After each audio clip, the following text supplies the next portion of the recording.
for the largo and allegro, the most important thing that I would suggest is be careful with the tempo on the allegro. Most of the time I hear people starting too fast, and then as soon as they get to the 16th notes in that fourth measure, they have to slow down and they're in a completely different tempo. Or they just crash and burn.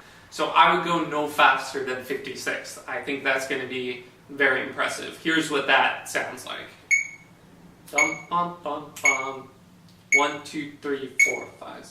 1, 2, 3, 1, 2, 3. One of the advanced concepts that we can work on with this piece is really differentiating different types of articulation and how we produce that articulation.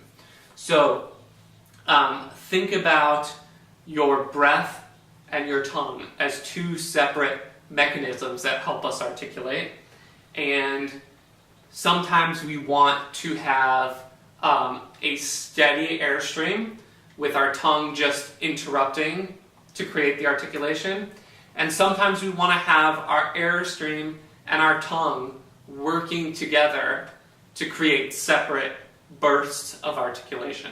Okay, so here's the difference on a single note in what that sounds like. Here's my air being continuous, one steady airstream, my tongue is creating an articulation.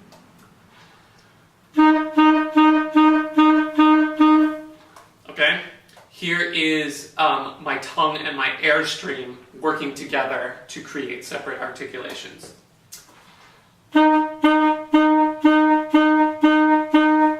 Okay, so my air is going, okay, and my tongue is working at the same time. The first thing to practice is just air articulation, no tongue. It's going to sound like this. Okay, so think ha, ha, ha. Okay? Next thing to practice, add some tongue to create definition at the beginning of the note. Okay, still the same air, just with that tongue added. And then the last thing is to practice your steady airstream, tongue creating the articulation. Okay, so that whole time I'm pushing that air. When there's silence, my tongue is preventing the reed from vibrating, right? Okay, so how to apply this to the piece once you get comfortable. So whenever you see an eighth note that's articulated, use your airstream and tongue together to create the articulation. Those first three notes.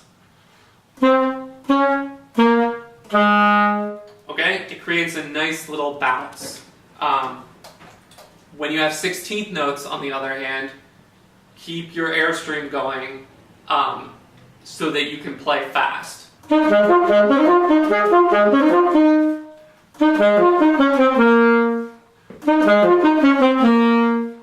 da, da, da, da, da, da.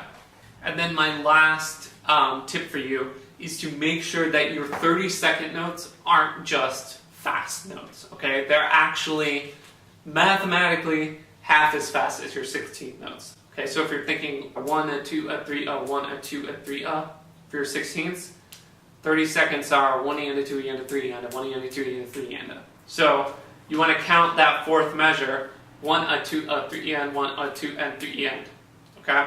If you can't do that, work on it a little bit, because too often I hear people just rush through 30 seconds or drag their 30 seconds or do something that's maybe approximates something faster than 16ths, but they're not really precise, like I like to hear.